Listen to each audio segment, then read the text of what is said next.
Hello everyone and welcome back to another episode of the Guild Wars 1 Let's Play. We are here in Thunderhead Keep and we are going to go right in.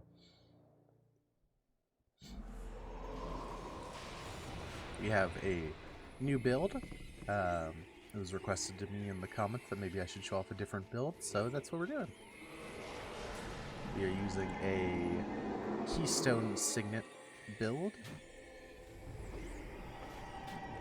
So I'll talk a little bit about what some of the skills do. So the elite is Keystone Signet, which makes our signets do AoE damage. And interrupt. It also recharges our signets every time we cast them. So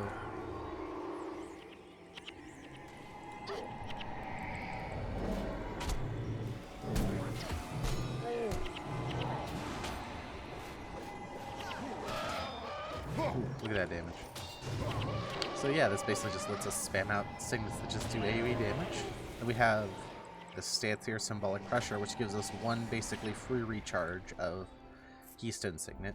So we basically use our 4 signets, pop the reduced cooldown Keystone Signet, used all our signets again, and then use another cast of Keystone Signet if we want to.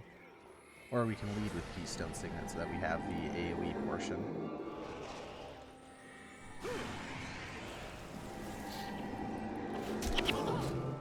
Sometimes I have missequenced it poorly, but it's neither here nor there. Another thing we have on this build is this fun skill here, which is basically an enchantment that lets us use all our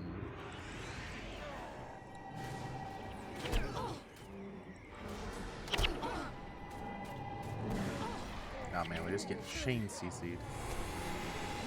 But it lets us use all our signets as if they had our fast casting attribute as their attribute, so we can use a whole bunch of signets from different skill lines instead of being locked to only a couple. So we have, for example, we have smiting ones here that when we're under the effects of this, instead use our smiting attribute, which are 16, so much higher.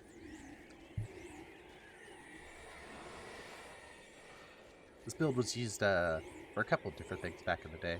It's kind of a generically good damage dealer build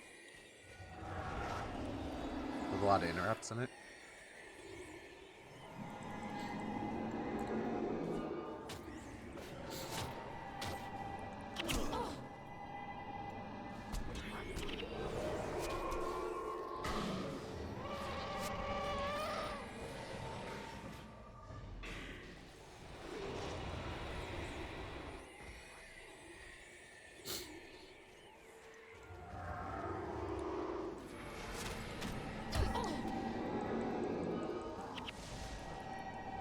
Oof, look at that AoE damage. Look how big it is.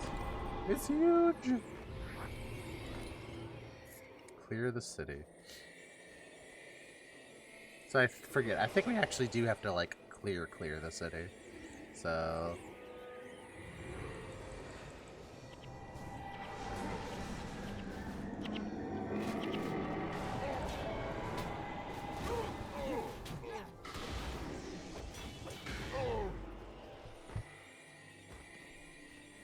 but yeah, I appreciate the nice comments.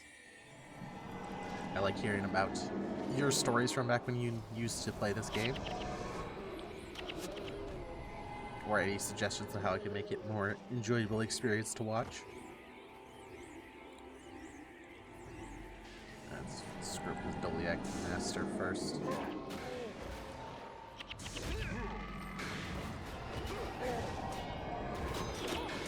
Oh no, you interrupted me.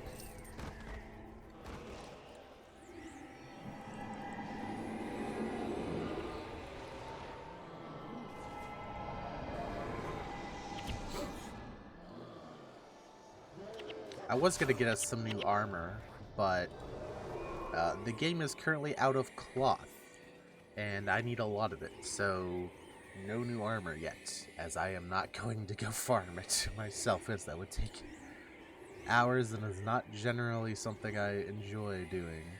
I'm generally not a farmer of materials. I have a lot of money, please just let me buy stuff kind of person.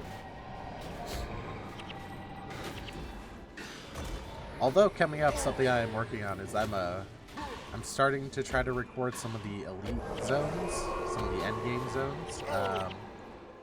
And I'm also bringing up the assassin through Prophecies so we can do the post-Prophecies story on them.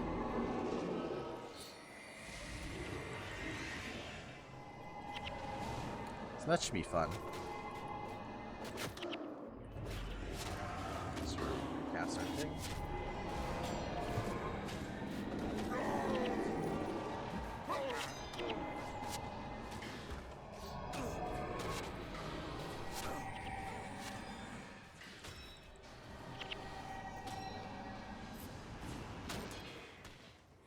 Yeah, I'm starting some of the elite areas. The elite areas are probably just going to be posted as I'm done with them. Originally, I was thinking possibly of trying to get them out, like, in a specific order.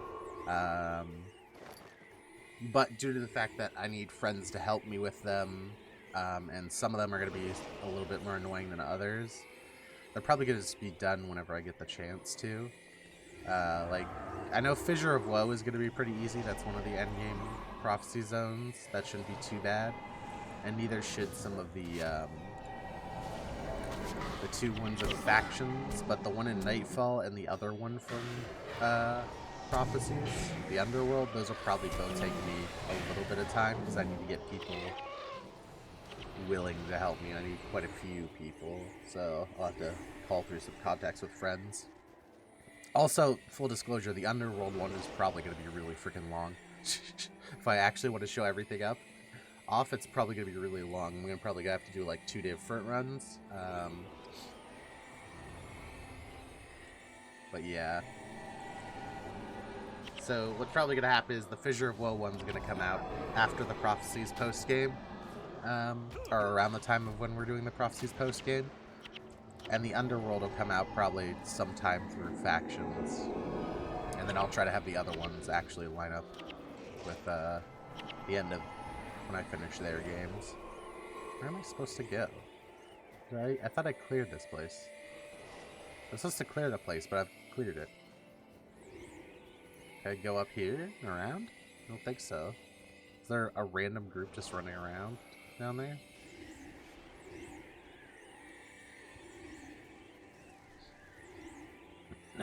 I feel like I missed one group or something somewhere.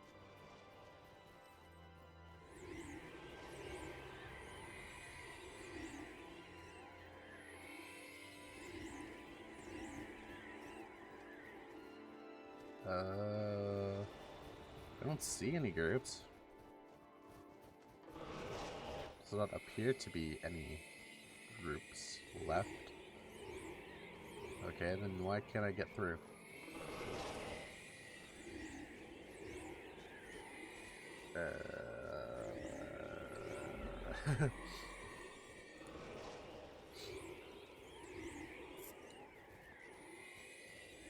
Maybe I can go up this way? I don't think so, but maybe.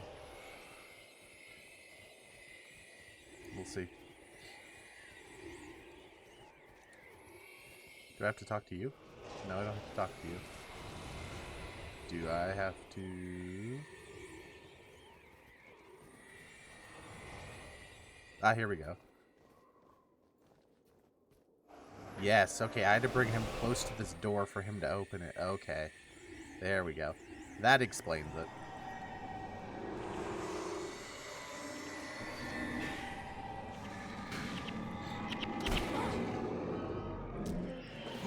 That explains it.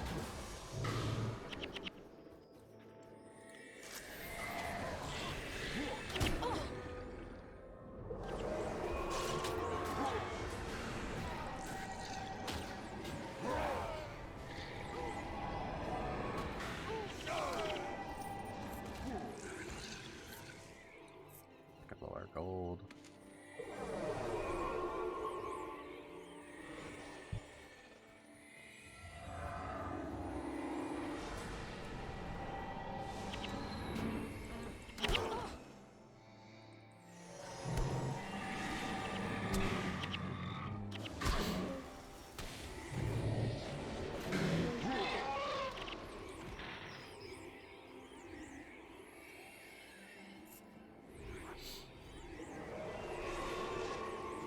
Okay, here's the fort, so now we just need to clear out the fort so we can get in it.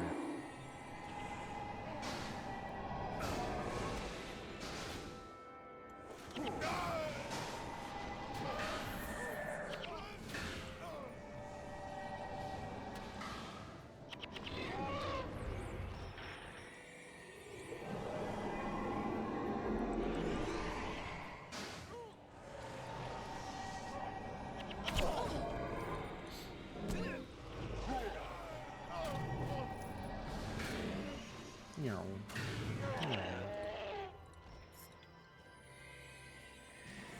I forget if we have to light these beacons. I don't think so. Oh, there's the Dagar stone plate. That's the dude from the cutscene.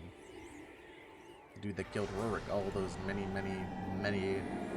hours ago in the northern Shiver Peaks. Let's get our revenge.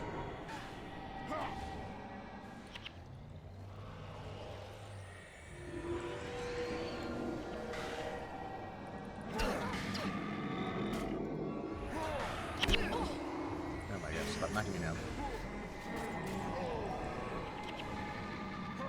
We get knocked down. We get back up again. I get knocked out. They keep ripping my enchantment off, so I keep having to reapply it.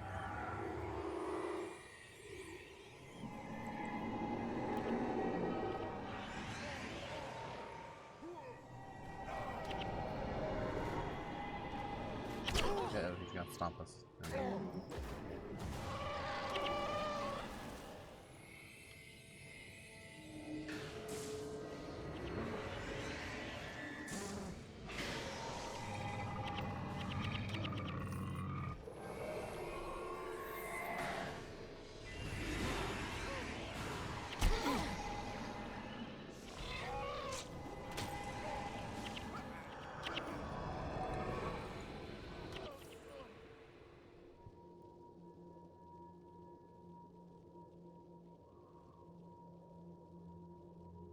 We've retaken the fort and the capital.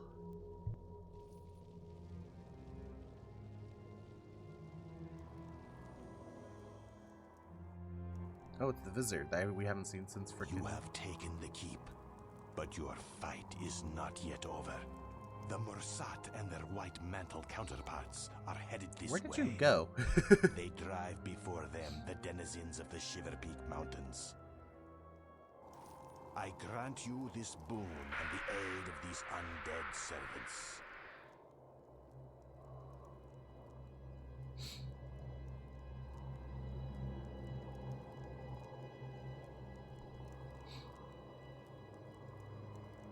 Today, you must prevail, for the tale does not end here. Your destiny lies to the west. Okay.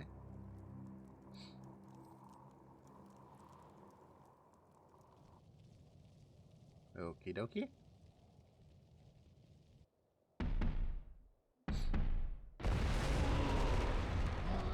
Johnny's home. Here's Johnny. Alright. And now begins what is probably the worst,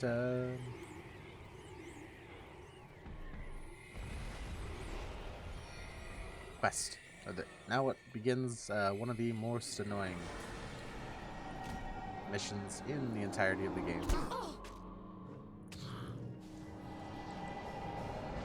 At least this one is a little annoying. So basically we just have to sit here and defend the keep. But if I remember correctly, you actually have to sit here for quite a long time. It's not that it's super hard, it's just that it's pretty freaking tedious. You have to sit here and wait for the groups to run in. Similar to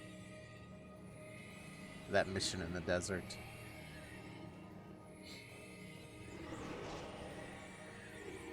I don't think they have a singular spawn point. If they had a singular spawn point, I'd do something like just run out here and then frickin' go back and farm them.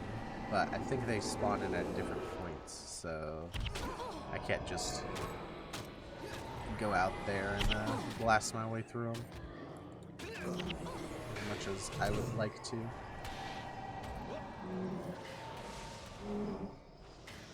Because if Jalis dies, we have to restart, so... You gotta be a little bit careful. But this mission was hard. The first time you did it, or back in the day if you didn't have heroes, this was the roadblock. This is the mission that people got stuck on, especially if you were a kid, you were getting rolled here if your builds were not really good. Or if you were, back in the day, you probably needed humans for this one. You probably couldn't use henchmen. Or you probably could, but you'd probably have to be really smart with it.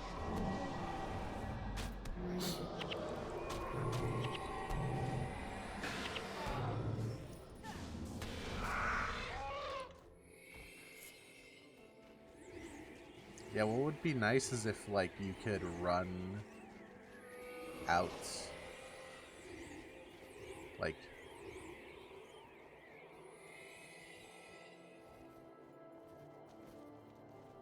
see? Yeah, so they spawn in from, like, here, and then, like, from the other side there's the same thing. There's another side that they spawn in, and they run towards the keep. So because of that, you can't just, like, go out there and wait for them or something like that, because you'll need a group on each side. So you're better off just waiting inside, even if it takes them an extra minute to run to you.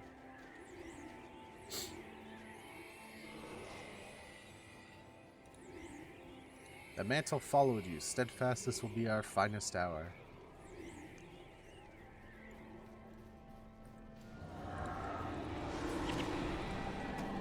Alright, I'll let the freaking things knock down the race.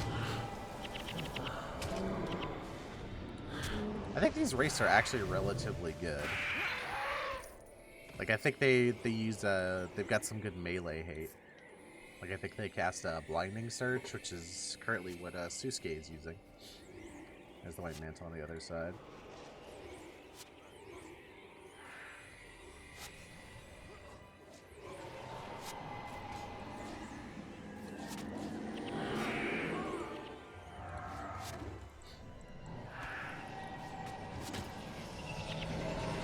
Got Spectral Agony, but thank God it no longer, like, one-shots us.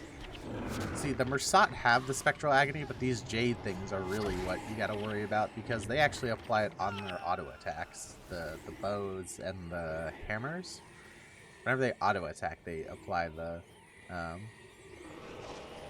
Spectral Agony to you, so that just absolutely nukes your HP.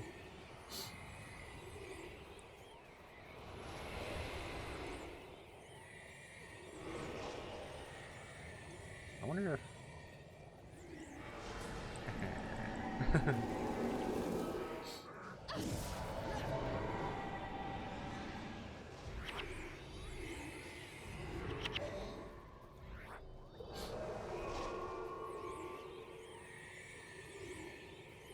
Haha! You take them on each side.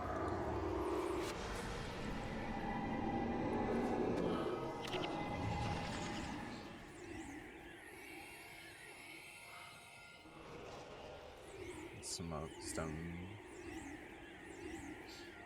We only have one more ghosty out here. Nope, we have no more ghosties out here. Okay.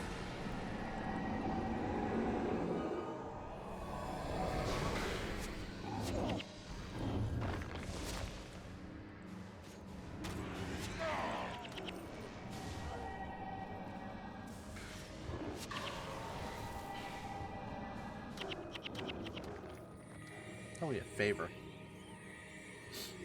Interesting. Yeah, this mission is basically just a super long defend.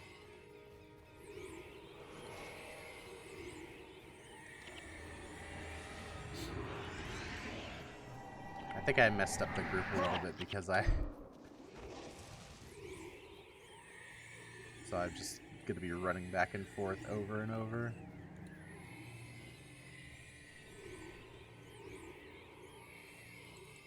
I think I somehow managed to split the groups up, because these are supposed to come in, like, groups, not, like, one at a time.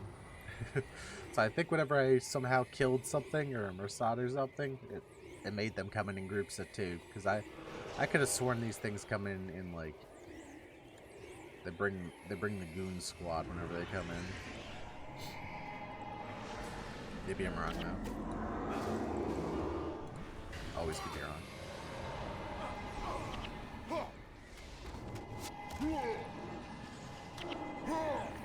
There we go. Alright, let's go back to the other side before someone gets through and goes to jealous. Hey, look, there they are. I'm cute.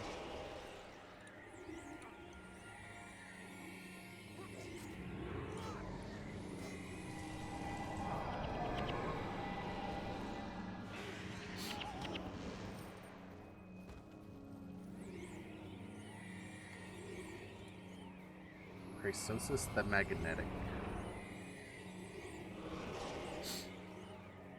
It's probably a Mersat boss.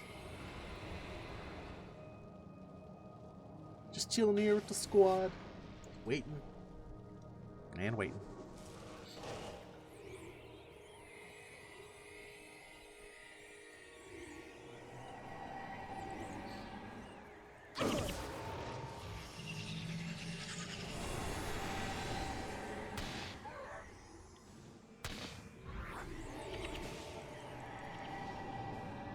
Yes, Thunderclap. Oh, I don't have my enchantment up, that's why I'm not doing damage.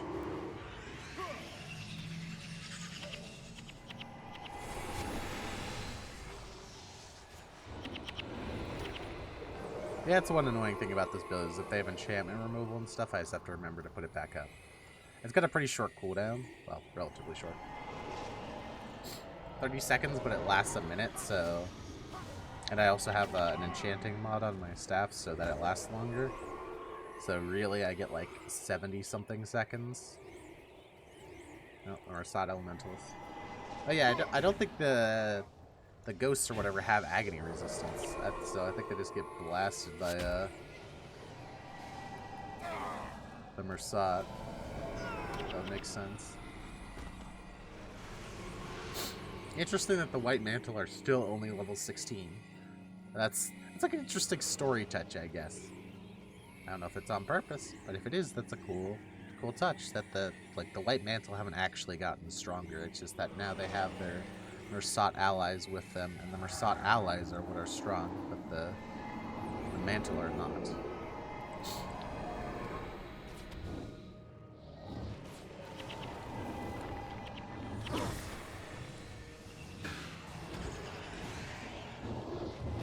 Sorry, Jade Armor, excuse me, not Jade Hammers.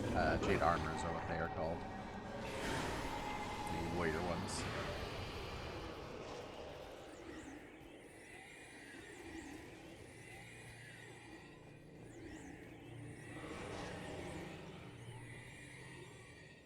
I think we might be able to reach this Jade Bow from up here. No, we cannot. Okay.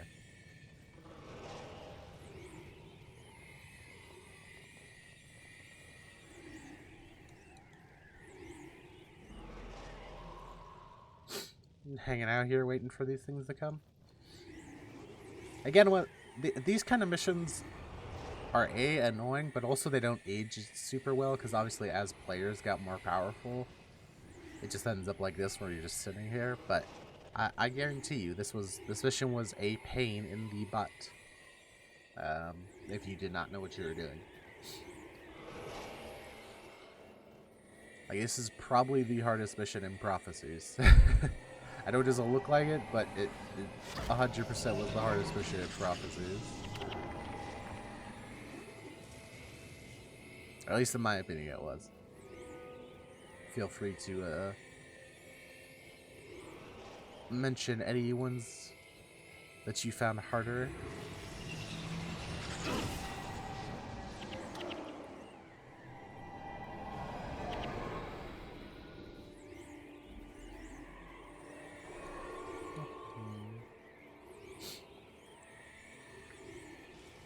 You know what I'm realizing? I think the reason these Mersat Elementalists come in one by one is I think the henchman armor, I'm not sure if it gets infused.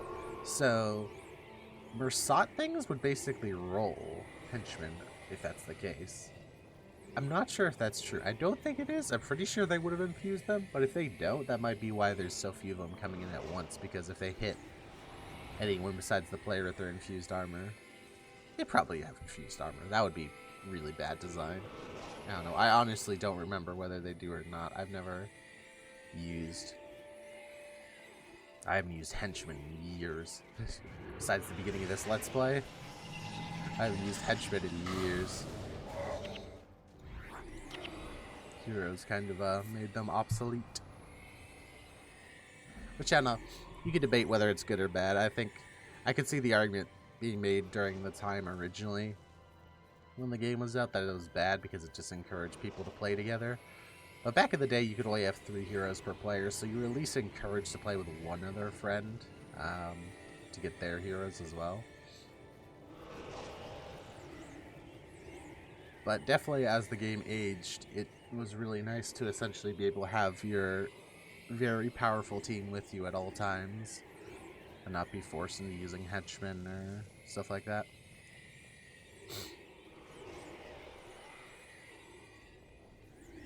It was so...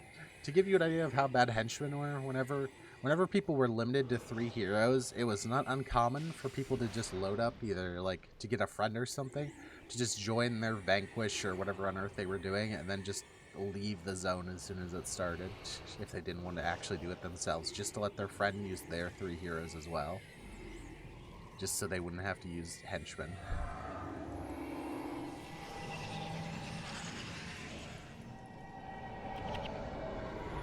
That's how much people did not want to use henchmen.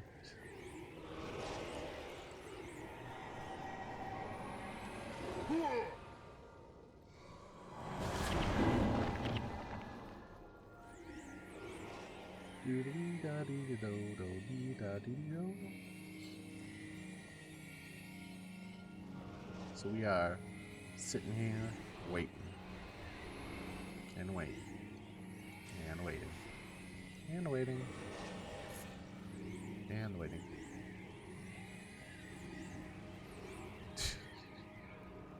Eventually they'll make that last push.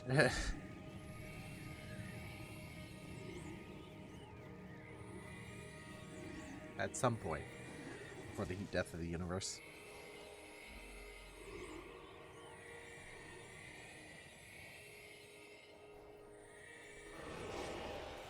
Yep, here we go.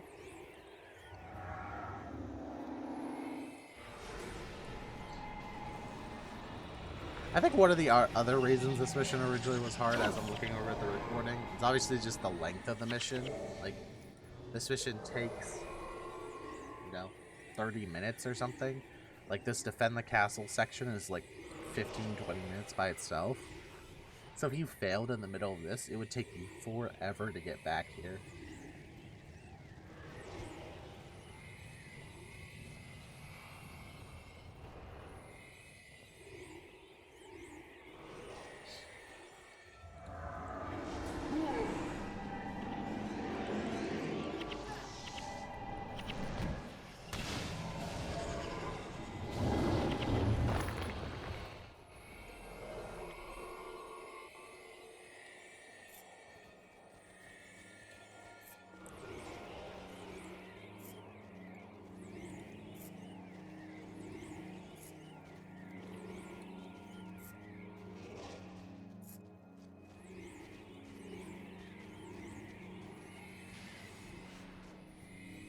Grab us the gold.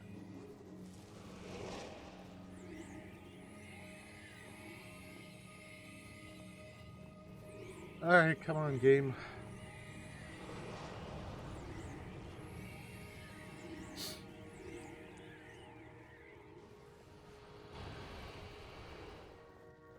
I'm not gonna lie, I think the last time I did this mission in normal mode, because of how strong heroes are, I think I literally just left my character like this and went and go made dinner.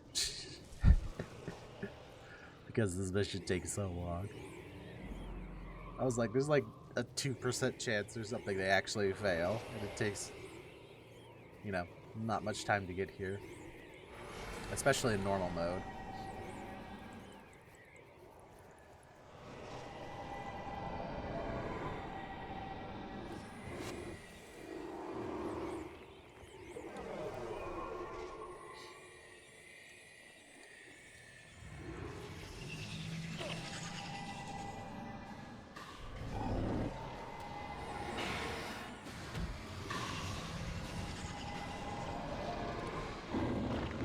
Alright. Yeah, so we saw the what's his face? The Vizier Kilbaran in that cutscene. And I hadn't realized to that point that he was gone for the entirety of the desert and the entirety of the beginning of the Shiver Peaks. So our new ally that we met for one mission literally then disappears for another, like, 5-6 hours of the story to randomly come back now. Like, if you were not playing this game close together or not paying really good attention, you could totally be like, who on earth are half these people? Because they'll just pop in and out of the story like hours and hours apart, and they weren't really built up that much to begin with. Like him and like the lady who sacrificed herself a couple episodes ago. Like, she was only in a couple cutscenes or something, maybe 1 or 2 dialogues, and then we didn't see her for the entirety of the desert. But she was set up a little bit more. Like, you know, the point of the mission was to rescue her and the other White Mantle leader. You know, that makes a little bit more sense. That's a little bit better. But this is just like the Vizier just randomly pops up in the fire, and it's like, oh yeah, you're part of this story.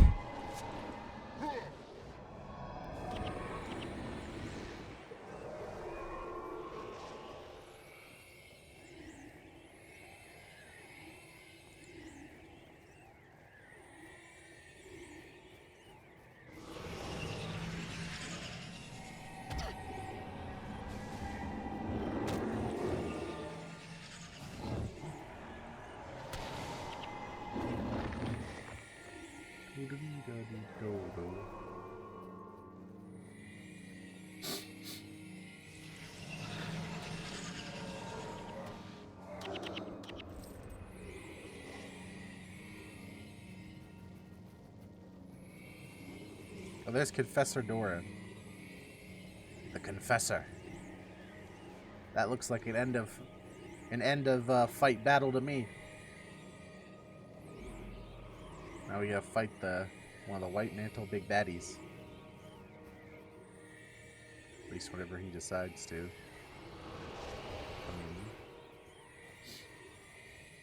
I'm a little worried there's gonna be another group on the other side that I'm gonna have to deal with, so I'm not gonna YOLO out there just yet. But yeah, look at them. Look at them. Oh wait, where are they going? Where are they going? I thought they'd be coming in. Look at them over there.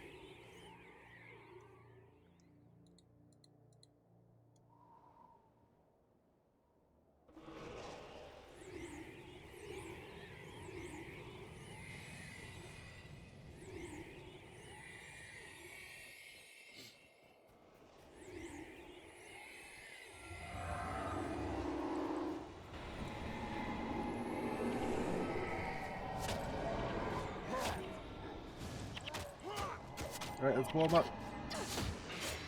Die, Confessor Dorian. You lying, flying robe bastard. Worshipping bastard.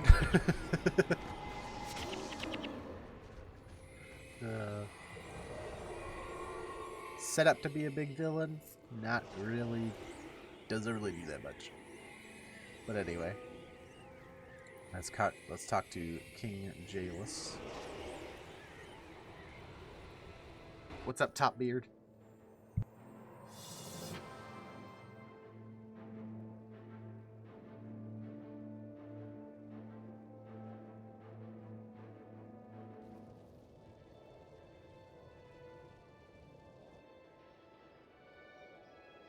Yeah, Mornstone Summit. Anyway, here's the Vizier. Not even death will save you from my wrath. If you will allow me this indulgence, King Ironhammer, perhaps the Confessor can still be of some use to us.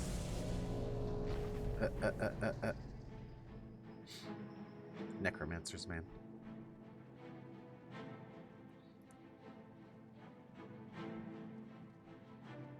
Never give me the opportunity for revenge.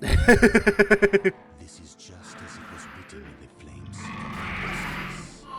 An opening will be given to the disciples of the unseen. The peaks and valleys of the Shiver Peaks will be painted in blood. At this time, the ascendants will rise, and the way to the door will be clear. The time of our judgment is near. We must prepare. I like the idea that King Jalus just ran out there by himself and his guards were right behind him like, wait a minute, don't go out there, don't do that. And he's like, nah, I'm going. I want to beast some faces in.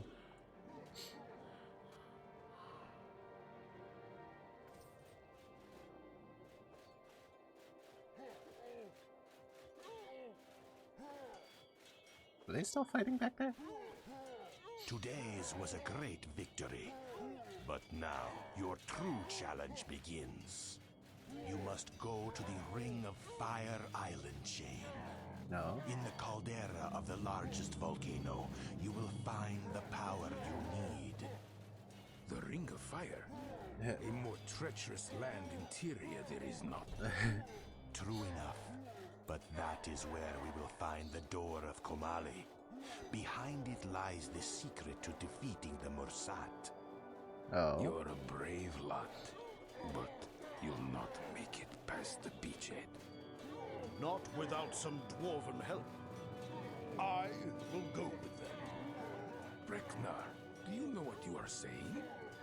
Yes, brother.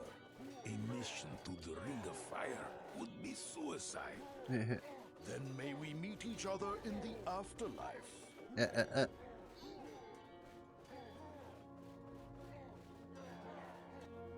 Through this portal awaits your destiny.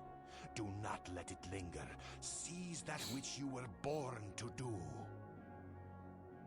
Until we are reunited in the Great Forge.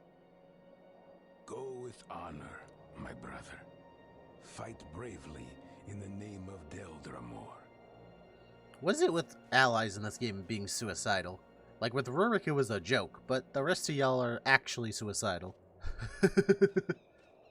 Like, stop trying to kill It yourselves. won't be long now. Not long at all. Who that? Who those two? What are they up to?